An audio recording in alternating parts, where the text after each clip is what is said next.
I think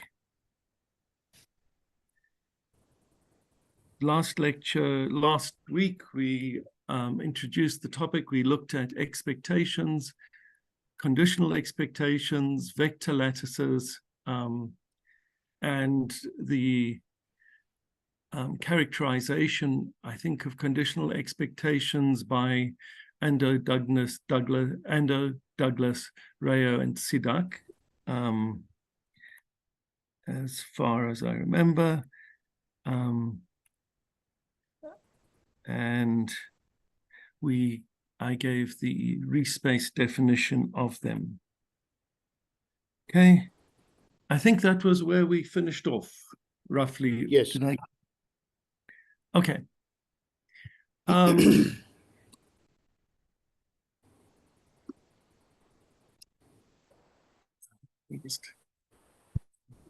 Yeah. I have some real-life audience here with me as well. Anka Kaluch, who spoke at the CoE-MaSS this morning, is with me here. So. Greetings to Anka. Greetings. Okay, so in order for our definition of a Riesz conditional expectation operator to be anything that's vaguely useful, we would need it to encompass the L1 conditional expectation operator, the conditional expectation operators on L1. So it should be a faithful representation of those. So L1, when you consider it with AE equivalence classes of functions, we're looking at L1 with real valued functions. And let's take the case of mu, a probability measure, and then the identically one function is in there, and a classical conditional expectation operator conditioning on a sub-sigma algebra of our given sigma algebra, we would hope that that is indeed a Riesz conditional expectation operator. And it is a routine matter to verify. Certainly it's a positive operator. If f is almost everywhere non-negative, then t of f is almost everywhere non-negative. It's a projection. So in other words, it's idempotent. T squared of f is the same as t of f. It maps the identically one function to the identically one function. The only one that requires a little bit of work is order continuity, which it is indeed order continuous. If you have a downwards directed net in L1 and it has infimum 0, then T of that net is downwards directed clearly, and its infimum is 0. And that can be verified using standard Lebesgue integration theory. And sorry, Bruce, to interrupt. What will be the problem instead of L1 if we take LP? Sorry? What will be the problem if we take instead of L1 as LP of this probability Nothing. space? It works identically for all the LP spaces, including P equals infinity. It's just statisticians usually work implicitly in their work is that they're L1. Okay, yeah. It's sure. There's nothing special in our framework about it being L1. Okay. No, I understand. Of course. Sure. Okay. I just wanted to show that as I said, it should do at least everything that it can be done in standard statistical theory. And the converse is also true. If we take L1 as our Riesz with A equivalence classes of functions and P a probability measure, if we take in the Riesz sense a strictly a conditional expectation operator there, it doesn't have to be strictly positive, but you can always factor out that's not a critical issue. If it is a conditional expectation operator in the Riesz sense, it is also, due to Douglas's theorem, you can write it, you can show that it is a classical conditional expectation operator, and you can find a sub-sigma algebra which it conditions on. So in the case of L1, there's a two-way street. The two are identical objects, and this extends through to all of the LP spaces. Now, okay, we talked about, I think I talked about the various different generalizations. I can't remember. And there have been various different generalizations given over the years. One was by Demar. His is too general. It does not distinguish between multiplying even by the characteristic function of a measurable set. That in his case, that looked like one of his conditional expectation operators. So that one's not adequate. George Stoica from Newfoundland worked on vector lattices and Banach lattices, and he had a slightly different version. He did not require, though, that the identically one function or an equivalent of that was mapped to an identically one function, nor that the range of your conditional expectation operator was a Riesz subspace. And that leaves some problems with developing the theory of conditional expectation operators and mirroring martingale theory and things like that. There was another generalization. Another possibility was not to use Dedekind completeness and order continuity, but only require sigma Dedekind complete. In other words, any countable set that's bounded above should have a supremum. And so that's, instead of Dedekind completeness of your space, you had sigma Dedekind completeness, and you only require sigma order continuity. So in other words, you only require that you can take convergence of sequences through your conditional expectation operator. And in the case of L1, these last two, this last definition and our definition coincide, but in general, they don't coincide. And if one takes the Dedekind complete version that we have taken, it leads to a very rich structure for stochastic processes.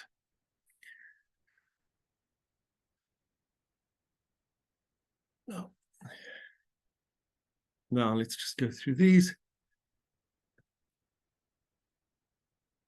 So the better, the stronger the assumption, the better the theory. So that's more or less what we say here. And one of the, okay, we will, okay. Now the next object we're going to look at is extending our conditional expectation operator to its maximal domain. And here we take the upward directed nets. Yeah. If you take each upward directed net in the positive part of your universal completion of your space. So for people not affay with Riesz theory, if you look at, if you're working in the measure space setting, your universal completion of L1 is L0. Those are the measurable functions, and you're looking at your almost everywhere equivalence classes of those. So that's what EU looks like in the measure space setting. EU plus is all the non-negative equivalence classes, all in the non-negative measurable functions and their AE equivalence classes. So that's what is the positive cone of the universal completion. So, and then to find the maximal domain of our conditional expectation operator, we look at all of these nets, these upwards directed nets in the universal completion. And if we're working in a Dedekind complete well, let's take it. Okay, so we need all the upwards directed nets with the net coming from the positive cone of our original space. And it needs to converge or have a supremum in the universal completion. And we require that when we apply T to the terms in the sequence, remember the sequence lives in E, or the positive cone of E, so we can apply T to it. And that has to be bounded in the universal completion, EU. Okay, and that means since EU is Dedekind complete, this upwards directed net has a limit. It is convergent, and its limit is its supremum. So that puts us in what we call the maximal domain of T, your conditional expectation operator. Now, we can, since we want that as the maximal domain, how do we extend T? Well, we extend T to be the limit of T of F alpha, because we know that exists in the universal completion. So that has some value in a larger set. And we define that to be T of F. Okay. And if we look at the space L1, well, wait, I'll come back to that. This space can be made into a Riesz space by taking this maximal completion here, which is non-negative objects, and we form differences of them, and that gives us a Riesz space. We can show that that is in fact a Dedekind complete Riesz space. And it has the original weak order unit in it. It contains our original space. And this space will be denoted L1T. And there's a very good reason for that, which we'll see in a few minutes. So we claimed that this was the maximal domain of the conditional expectation. We'll just quickly go through again how you form that. If we're in the maximal domain of the conditional expectation operator, so we take something that's non-negative in there, then there's a net from the positive cone of our original space, which converges to that F and has TF alpha bounded, and the limit of that net, the TF alpha net, is defined to be the value of T hat of F. Okay. So that gives us this point here. Yeah. And again, just as we did for the space, we can extend the operator from the positive part of the space to the entire space. And with some quite arduous calculation, you can now show that T hat maps from E hat to E hat, or in other words, L1T to L1T. We already know that E hat is Dedekind complete. We can show that this is indeed a conditional expectation operator on there. In other words, it is a positive operator. It is idempotent. It maps weak order units to weak order unit. It is order continuous on E hat, and its range space. So T hat of E hat is Dedekind complete. Those were what we required of a conditional expectation operator. And there actually quite a lot more can be said about this object here. If we start looking at T hat of E hat, which I can't remember whether I put this into these slides or not, but what one finds is that this is, in fact, this range of T hat is an exceptionally special object. It is universally complete in its own right. And it is a Riesz space which is universally complete, and hence it is an F algebra. It's a function algebra. So you can, in fact, multiply objects in there and be back in there. So that's another where things are heading. But we'll get there. So that's part of what is so special about the structure.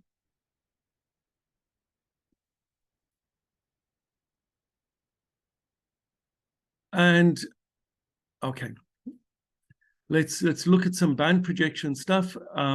There's so many, there are many different things I could talk about at this point, but anyway, let's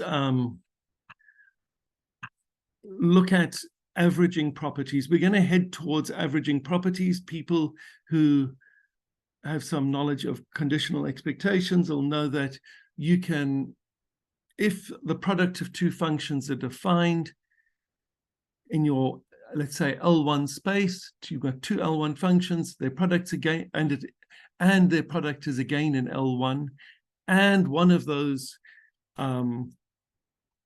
functions is in the range space of your conditional expectation operator, then you can factor multiplication by that function through your conditional expectation.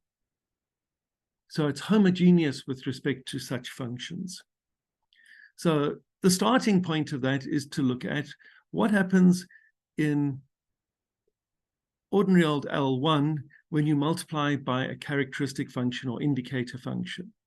So we have a sub-sigma algebra of F, and we know what the conditional expectation operator of F looks like. We denote it by E of F given sigma, and we know it obeys this identity here for all A in sigma. That is one way of defining your conditional expectation operator, and is often taken as your definition in classical probability theory. By the way, that U should be a mu. Somehow it got to be a U. And you get this as this AE uniquely defines your conditional expectation operator. But what we observe here, because of this definition, one can show that you can factor the multiplication by the characteristic function of A through your conditioning. Now, what would that mean in a Riesz space sense? So we have a Riesz space, Dedekind complete Riesz space with a weak order unit, and we have a conditional expectation operator on it. And there we have bands. Now, bands are, in the case of L1, they look like functions which are 0 on Somerset and just an L1 function on the rest of your space. So that's what your bands usually look like there, as a rough idea, so that one can get an idea of those. And so if we take something in the range of T, in the range of our conditional expectation operator, for instance, here if the set A were in sigma, then the characteristic function of A, chi A, would also be in the range of your conditional expectation operator, call it T. And multiplication by a characteristic function is, in the L1 case, your band projection. It projects you onto your functions which are identically 0 on some part of your space and just L1 functions on the rest of it. So that's what your band projections look like on L1. So each non-zero, each non-negative element in your Riesz space gives rise to a band projection. And if that element comes from the range of T, we get that this commutes with our conditional expectation operator in the Riesz space.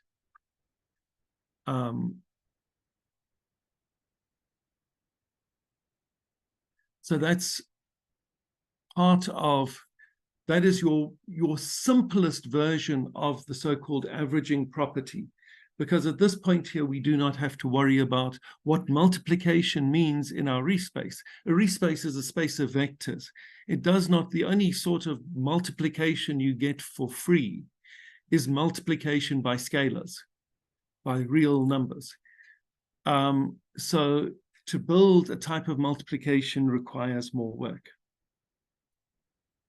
But since I believe I'm giving a series of introductory lectures to all this in April, I will take, in those lectures, I will go through the full construction of bands, band projections, and all of that on Riesz spaces, and link them back to the L1 case.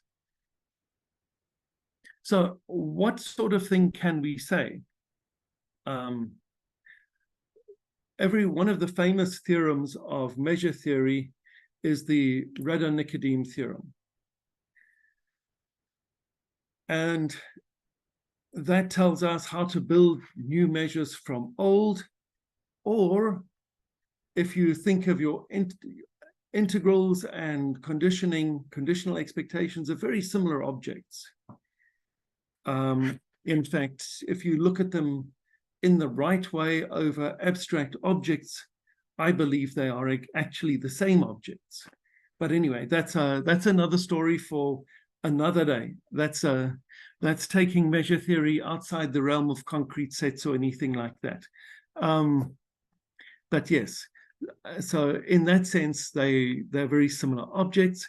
So one of the questions that one is naturally led to is, can we build conditional expectation operators if we have one to start with? So let's take our Riesz space as being our L1T. So in other words, it is the E hat of the earlier slides, and T is our T hat. And just for ease of working, we assume it's strictly positive. That, again, that doesn't change whether you're working with E or E hat. If you start off with, sorry, T, if you start off with a T that is strictly positive, your T hat will also be strictly positive. That can be shown. Now, so if we take a subset of our Riesz space, and that subset is a closed, and by closed, we don't have a topology in a Riesz space. So it's not a topological space in general. So by closure, we mean that it is order closed. So that is closed with respect to nets. So in other words, if I have a net from my set F, and so my elements in the net come from F, and it's convergent in E, that means the limit of that net is again in F. Okay, so that's my order closure.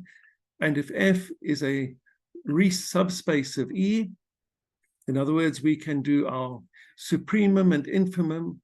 We take pairwise elements in F, we take the supremum of those. The supremum in F must correspond with the supremum that we would have got in E. Okay, so it is an order closed Riesz subspace of E. And the range of T of our original conditional expectation operator is contained in F. Okay, that is identical to saying that there is a Riesz space conditional expectation operator TF on E with range F, range of T, sorry, there's a missing F down there. I can't write on this. Sorry, there's typos in these slides. I must talk to myself about fixing these. Okay, this should be the range of TF here. That should be the range of TF. That should be TF. No, it won't let me write on it, other than scribbling out. Okay, that should be TF equal, the range of TF equal to F. And TF has compatibility with respect to our conditional expectation operator. that is that T, our original conditional expectation operator applied to TF, is equal to the original conditional expectation operator, and TF applied to our original conditional expectation operator gives back T. This one would expect because the range of T is contained in the range of F. So if one had two sigma algebras, let's call them sigma 1 and sigma 2, and sigma 1 is contained in the sigma algebra sigma 2, which is contained in our original sigma algebra sigma F, script F, then when we started doing conditioning on those, we look at the L1 space over sigma 1. That's a subspace, Dedekind complete Riesz subspace of L1 with over the sigma algebra sigma 2, which is a Dedekind complete closed Riesz subspace of our original L1 space. And one has this compatibility between these conditional expectation operators. Note, if I give you two arbitrary conditional expectation operators, even on L1, in ordinary old L1, there's no need for them to be compatible with each other unless the sigma algebra generating the one is a subsigma algebra of the sigma algebra generating the other conditional expectation operator.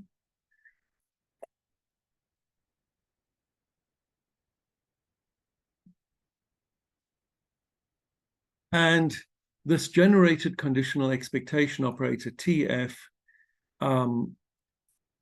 is unique.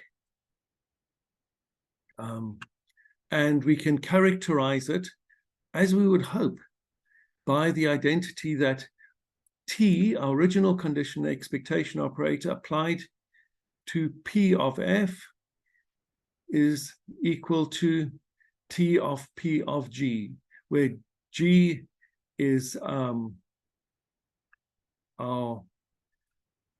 T of TF of F. And P is any band projection onto or generated by the elements of F. So this is exactly the same as looking at, if you think of T as being an integral of the characteristic function of a set A times F is equal to the integral of the characteristic function of A times G, where G is the unique element from this smaller Riesz space, and that gives you your conditional expectation operator. Your G is this conditional expectation operator, conditional expectation T F of F, and it's characterized by that formula there. And so we get that in the Riesz space setting, and it is a fairly hard piece of work to get it. But it shows that there is something very similar going on here to what one has in measure theory. Now, EU, as the universal completion of our original Riesz space, is a universally complete Riesz space. By definition, it's the universal completion of our original space. It has a function algebra structure. So it is an algebra. You can multiply elements of it. So it's not just a vector space, but it is an algebra. And this multiplication can be characterized by taking how we apply band projections to our weak order unit. We're going to make our weak order unit in our Riesz space equal to the algebraic one unit of our space. So, and we set products to be, if we take a band projection applied to E times a band projection applied to a different band projection applied to E, that gives us the composition of those band projections applied to E. Now, what is important here is that one remembers that one can in fact build all elements of EU as order limits of linear combinations of components of band projections applied to your weak order unit.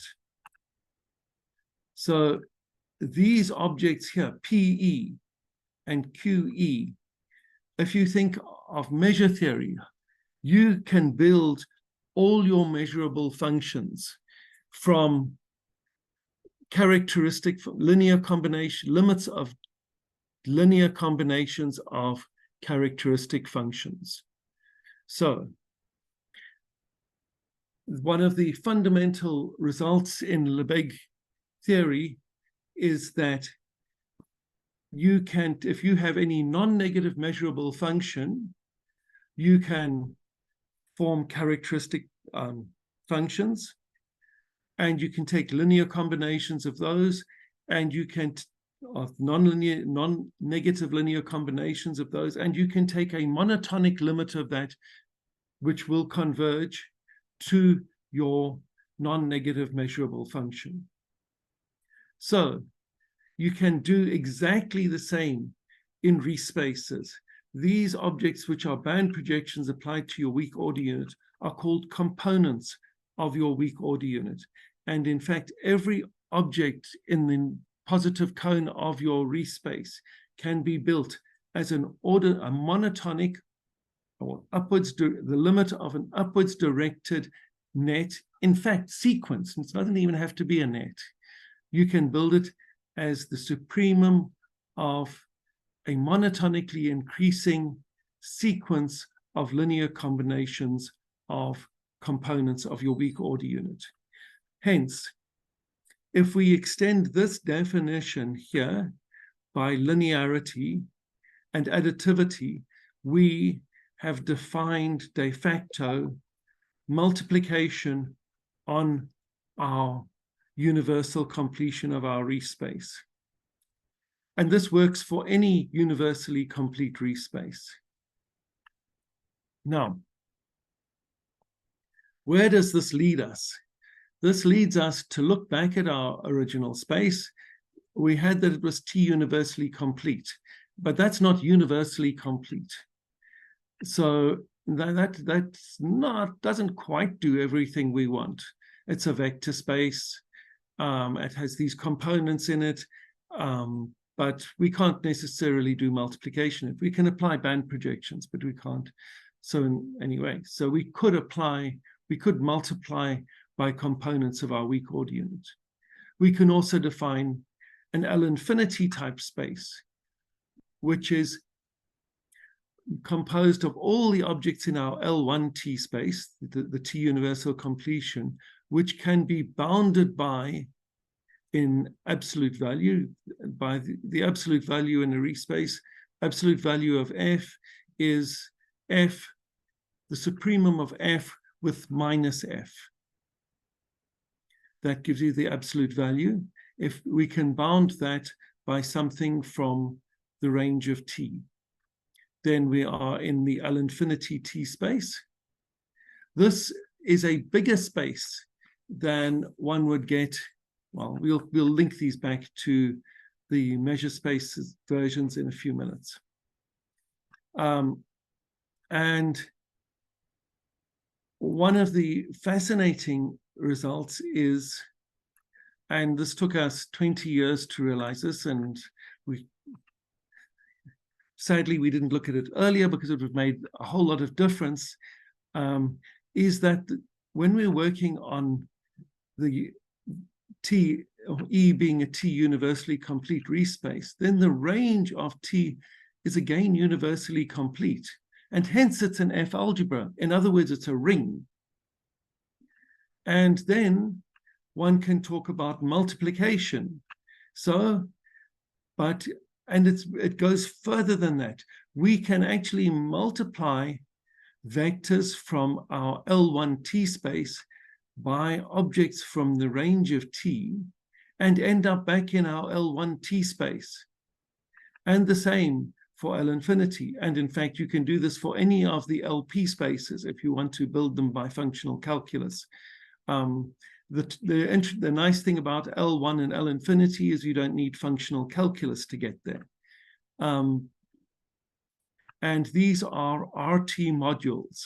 So these are essentially like vector spaces. They are vector spaces, but they're not just vector spaces over R. They have a vector space structure over RT as well. So they have that very interesting structure.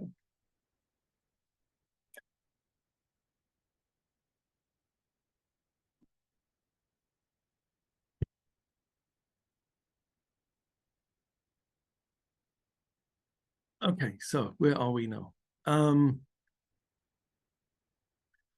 And it's just... Sorry, Bruce, before you continue, could I please ask you to turn off that something showed up when you were trying to edit, I think, yeah, that one. I should turn off my video. Share for review. You can just maybe click on dismiss there. Oh, is there something funny there? Oh, okay, I didn't see that. Sorry about that. No worries. I didn't know what that, okay. I just need to, okay. Is that still fine? Yes, all good. If you can slightly move the camera a bit up. Yeah, that's better. Thank you. I just need to look at my time here. I'm not certain of where I should. Okay, okay, I'm going to skip that slide because I would like to move on to some stuff that connects to these spaces. We use the other aspects there later, but for today, I think we should look at some of the structure of these L spaces, L1T and L infinity T.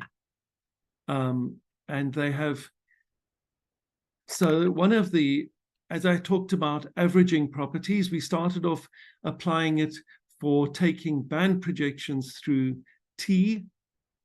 And that is the first step on doing this multiplication. So as I said earlier, if we have F in L1T and G in the range of T, we can in fact do this multiplication here. We've shown, it can be shown that this is an RT module, so we can do this multiplication. It's not a question of when it exists, it always exists in L1. And T of F times G is G times T of little f. Sorry, here, typo again. That should be a little f. And this, we have now actually got a very nice averaging property, and we know that we can always do this multiplication. And with this structure here, we can define an RT valued norm. So this is a RT is a ring. We have homogeneity. T is homogeneous with respect to multiplication by elements from RT. And so it makes sense to think about what could a norm be. So we define an RT valued norm to be a map from our Riesz space to the positive cone of range of T, so that it has a strict positivity condition. The only vector that maps to zero is the zero vector. It's homogeneous with respect to, you can either state this one as homogeneous with respect to non-negative elements from range of T, or you can express it in this version with modulus, and it obeys a triangle inequality. So that defines what we call an RT valued norm. And this, the map from F to T of mod F is such an object. And so is the map from T to what we call the L infinity norm, T infinity norm on L infinity t, and this is the infimum of all the bounds from range of t of mod f. And with these structures, we have Holder's inequality. We can build a Jensen's inequality, where if S is another conditional expectation operator, we can, which is compatible with our given conditional expectation, we have this bound here, which is Jensen's inequality. And what we can show is with respect to this norm, L1t is sequentially complete. So if we take a sequence in L1t with the supremum for I and j greater than or equal to n of the T1 norm of the difference between fi and fj being 0, going down to 0 as n tends to infinity, then so that puts us into the domain of an order Cauchy sequence. Then there is an f in L1t so that it is the norm with respect, it is the limit of the t of the f n's in this vector valued norm. So in other words, t of mod fn minus f tends to 0 in order as n tends to infinity. That is a hard proof. A relatively simple and easy proof is that L infinity is strongly complete, not just sequentially strongly complete. That is that if we have any net in L infinity t, with it being Cauchy, order Cauchy, in other words, if we take the t infinity norm of f alpha minus f beta as a net in alpha beta, and that is order convergent to 0, then there is an f in L infinity t so that the net of the t infinity norm of f alpha minus f is order convergent to 0. And that is probably a nice place to stop. At that point there, we've built quite a lot of our structure. Then we can apply this to areas such as martingale theory, mixing theory, ergodic theory. One can do various of the stochastic inequalities in the setting. Yes. I think that's a good place to stop. Thanks a lot, Bruce. Can I ask a question, please? Of course. So when you say that you can apply it to these areas, what does that mean? What kind of application is it? Is it that you can generalize some of those theories to this context, or that you can relook at some of the existing problems in the areas of application through those lenses? I can answer that with the last few slides I was going to present. In the 3-volume book by Delechaurie and Meyer, they started and this is one of it's a very simple application and I do it because it's strictly more general and classical probability theory, yet it is simple enough that one can do the calculations. And they looked at what they called sigma finite processes in the context of martingale theory.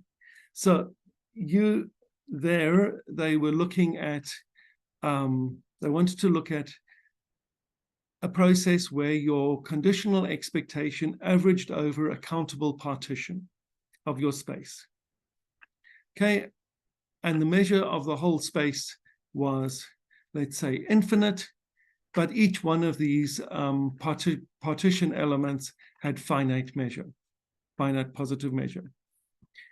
Okay, and they wanted to, how do you go about building conditioning and all of that there? and even random variables. So all you want to do over each piece of the space is average over that small piece of space. So you can directly define, if you take a measurable function, you only need it to be L1 on each of these little pieces of your space individually. So when you restrict it to omega I, it needs to be integrable. And this doesn't actually, it doesn't even matter whether your whole measure of your space is infinite or finite. Anyway, but yes, so long as you have this countable partition of sets of positive measure, when you build this and you look at the maximal domain, I don't want that one, I want this slide here. Again, EU is the space of all A measurable functions, whatever you can take it as Lebesgue measure or whatever you want on this thing. But you're interested in averaging over these partition pieces. And all you require for your L1T space is that your restriction of your functions to each partition piece is finite. So that characterizes your L1 T space. It is strictly bigger than your L1 space. It is a better behaved object.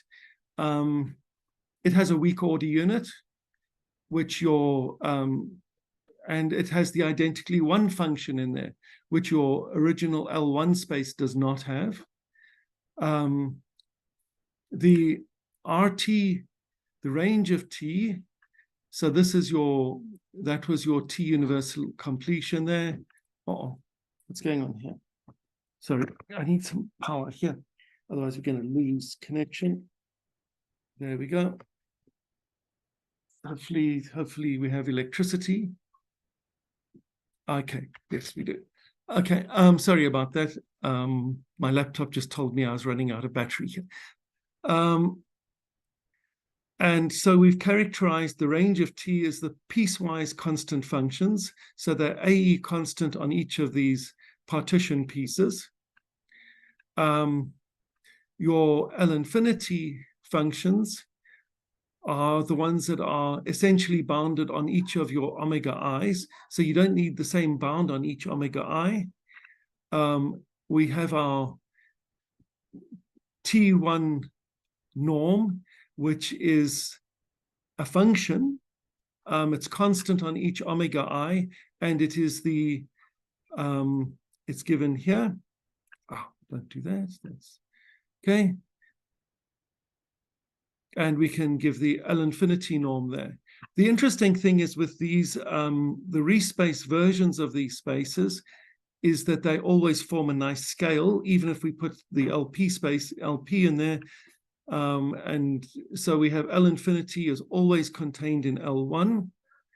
In the L1, L infinity T is always contained in L1T. And if we were to do the general P spaces, we get a proper scale there, which you don't get for your classical LP spaces. And in the setting, that extends probability theory to that setting. Another one that Dalashari and Mayer looked at is when you have originally a probability space as well. So your original space, omega A mu is a probability space, and now you have your omega i's, and then your L1T is strictly bigger than L1 because you can have that these averages over the different pieces of your space go off to infinity. So long as each one of them is finite, you are in L1T, but that does not mean that you have to be in L1 over here over your original space. That was another problem they were looking at. They called them L sigma spaces in their book. So it deals with all of that. It tells us the maximal domain. We get all of our stochastics working there. We get all the averaging properties you want, etc. And it tells you that the whole of conditioning is really about homogeneity and RT modules. So that's some of what I can say on that. Does that answer some of your question? I think it would have if I had a bit more knowledge about these things. So from the perspective of that theory in which you refine this, so does it solve some problem there? Does it bring you insight? Can you maybe summarize? As I said, amongst other things, it completes what Dalashaki and Meyer actually started in their book. They started doing it and they stopped. And in actual fact, so it is actually working with the maximal spaces on which you can do a particular type of stochastic process. Your stochastic process, the maximal allowed random variables for your stochastic process are dictated by your conditional expectation operators. It's not dictated by being in classical L1 over your probability measure. And this was the problem they were trying to overcome there. So this deals with that. Great, thank you. Now I understand the answer. Thank you very much. Bruce, I Yes. believe you are always inside an Archimedean Riesz spaces, right? Yes, we only worked in Archimedean. You can start off in square one with an Archimedean Riesz space. When you take its universal completion, you'll be in a Dedekind complete Riesz space. If you define your conditional expectation operators on an Archimedean Riesz space with weak order unit, your T universal completion will again be Dedekind complete. So you have to be a little bit more careful. If you do it for start off with a Dedekind complete Riesz space, and you'd where's our extension here, we could do it with increasing nets. If you're only assuming Archimedean, you have to do it with upwards directed nets. You have to be a little bit more careful. If you go outside Archimedean, I honestly don't know, because your problem is you start losing uniqueness of order limits and things like that. Yes, you're right. And infinitesimals come in, so they are going to make a life lot more difficult. I think that's an understatement. Yes, the infinitesimal objects will become very big and troublesome. Yes. Yeah. Thanks. It was a very nice lecture. Yes. Nice to learn about this. Yeah. So yes, this is, and as I said, it leads you into many other areas of stochastics and ergodic theory and all sorts of fun things. So, So you would be able to sorry, Partha, I didn't know that you were continuing. So you would be able to define square integrability and all such things also over here. Oh yes, because you have a functional calculus. I didn't go into functional calculus and all of that, but it is available. So it will be still a Hilbert space? Well, the square integral. The story. That story is under review at proceedings of the AMS at the moment. Aha, okay. We have step one. We've got duality. If you look at the latest, the special edition of QM, Questionnaires Mathematica, the Luxembourg special edition, you can see duality in the setting. So if you do an L2 type structure, we get duality. We can do a Riesz-Fischer type, a Riesz-Frechet type theorem to get duality. And then building on that, which is the next step, which is, I said, still under review, you can do the completeness in the L2 setting, the L2 type spaces. And again, it's not sequential, which is the interesting thing. So L1, we can only, whatever we do, we can only get to sequential completeness with respect to this vector valued norm. But for L infinity, we have strong completeness with respect to this norm for nets. And in the L2 type setting, we have, again, completeness with respect to the nets. But for L1, we can't get there. We can only do the sequential one. So, that's quite nice. so yes. Fantastic. Any other questions, colleagues? Oh, it's gone. Yes, Dembi? Yeah, I don't know if my question does even make sense, but I'm wondering how this can be transferred to the complex Riesz spaces. You can do complexifications. I've never done them, but they can be done. I have not done them. I have not worked in complex Riesz spaces. There are people who do it and have worked in complex Riesz spaces, and you can complexify them. But honestly, I haven't looked at that. So how will the ordering work there? Because I think you told me that one of the examples was component-wise ordering. As far as I understand, really you take two real Riesz spaces and glue them together. You're gluing together two copies of your real Riesz space as your complexification. Yes, correct. So I don't think the order obviously vanishes. Particularly fundamentally different, except you lose part of your natural order there.